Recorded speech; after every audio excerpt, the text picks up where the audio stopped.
Los dos reyes y los dos laberintos, por Jorge Luis Borges. Cuentan los hombres dignos de fe, pero Alá sabe más, que en los primeros días hubo un rey de las islas de Babilonia que congregó a sus arquitectos y magos y les mandó construir un laberinto tan perplejo y sutil que los varones más prudentes no se aventuraban a entrar, y los que entraban se perdían. Esa obra era un escándalo, porque la confusión y la maravilla son operaciones propias de Dios y no de los hombres. Con el andar del tiempo vino a su corte un rey de los árabes, y el rey de Babilonia, para hacer burla de la simplicidad de su huésped, lo hizo penetrar en el laberinto, donde vagó afrentado y confundido hasta la declinación de la tarde. Entonces imploró socorro divino, y dio con la puerta. Sus labios no profirieron queja ninguna, pero le dijo al rey de Babilonia que él, en Arabia, tenía otro laberinto, y que si Dios era servido se lo daría a conocer algún día. Luego regresó a Arabia, juntó sus capitanes y sus alcaides y estragó los reinos de Babilonia con tan aventurosa fortuna que derribó sus castillos, rompió sus gentes e hizo cautivo al mismo rey.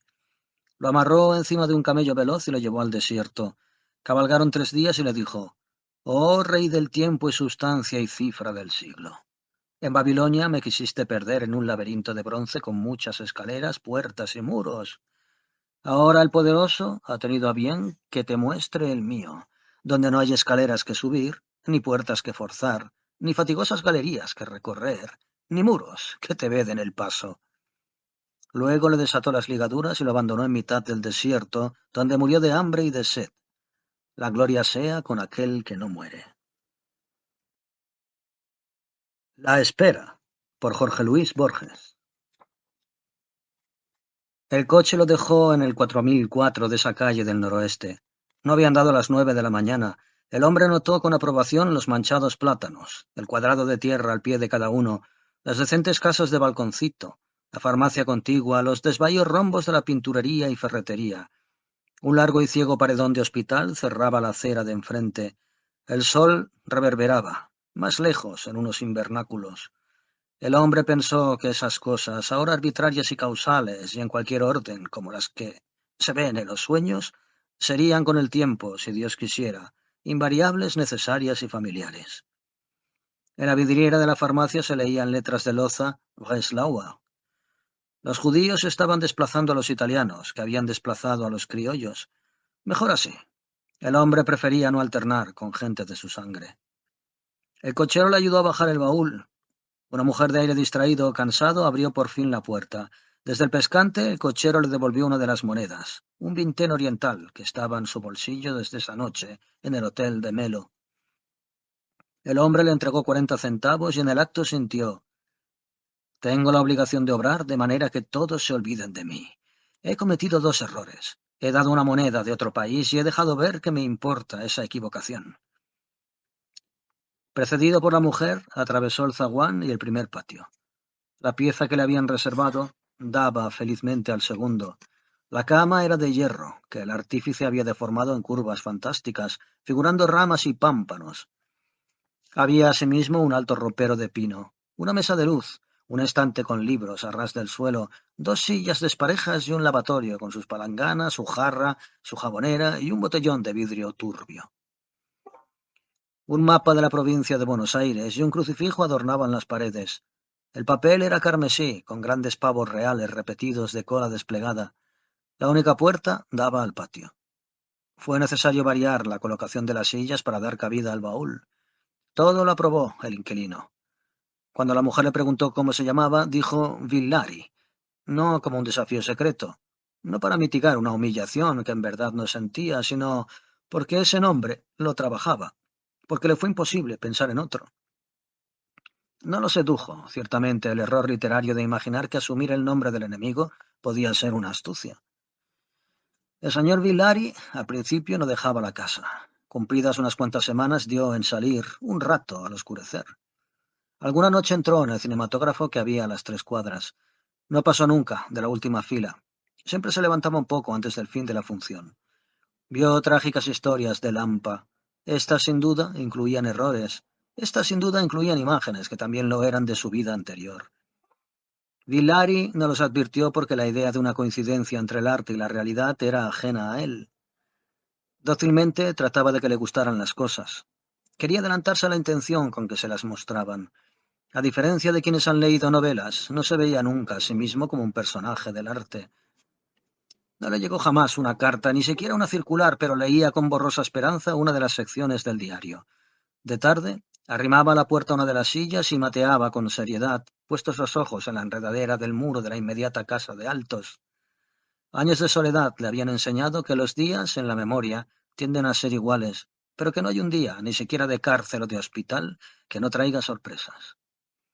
En otras reclusiones había cedido a la tentación de contar los días y las horas, pero esta reclusión era distinta, porque no tenía término, salvo que el diario una mañana trajera la noticia de la muerte de Alejandro Villari. También era posible que Villari ya hubiera muerto y entonces esta vida era un sueño. Esa posibilidad lo inquietaba, porque no acabó de entender si se parecía al alivio o a la desdicha. Se dijo que era absurda y la rechazó.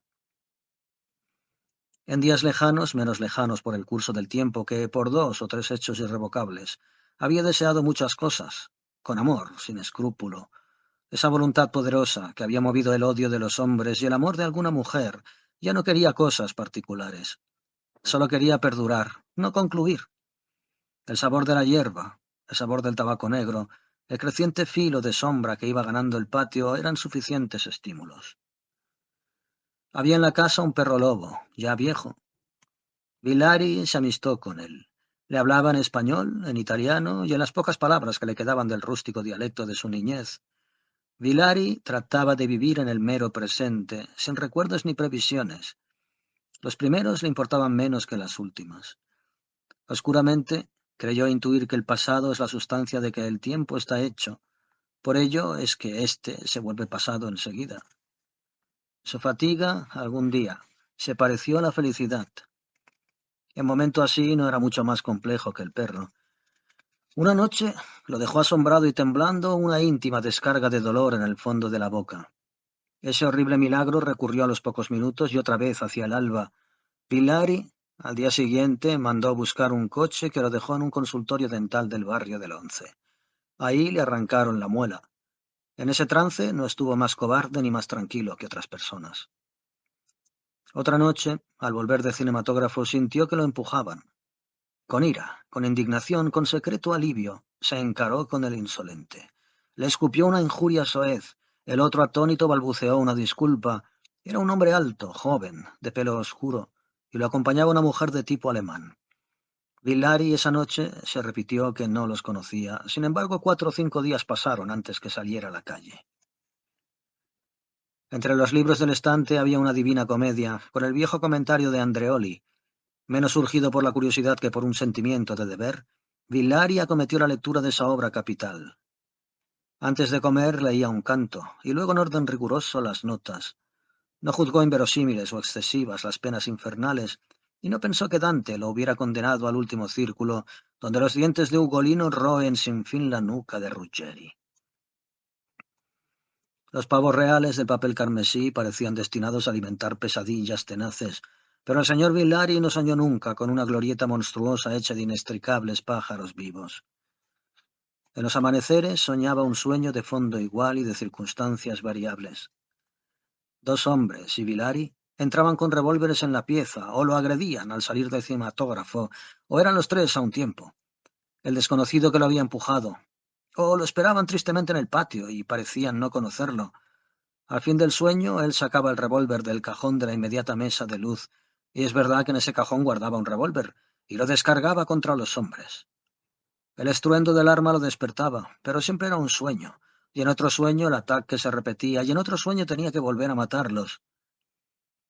Una turbia mañana del mes de julio, la presencia de gente desconocida, no el ruido de la puerta cuando la abrieron, lo despertó.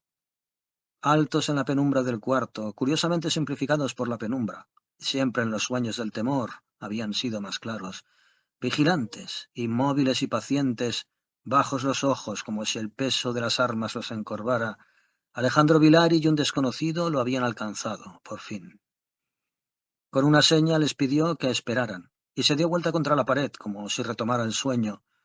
¿Lo hizo para despertar la misericordia de quienes lo mataron o porque es menos duro sobrellevar un acontecimiento espantoso que imaginarlo y aguardarlo sin fin? ¿O y esto es quizá lo más verosímil, para que los asesinos fueran un sueño, como ya lo habían sido tantas veces en el mismo lugar y a la misma hora.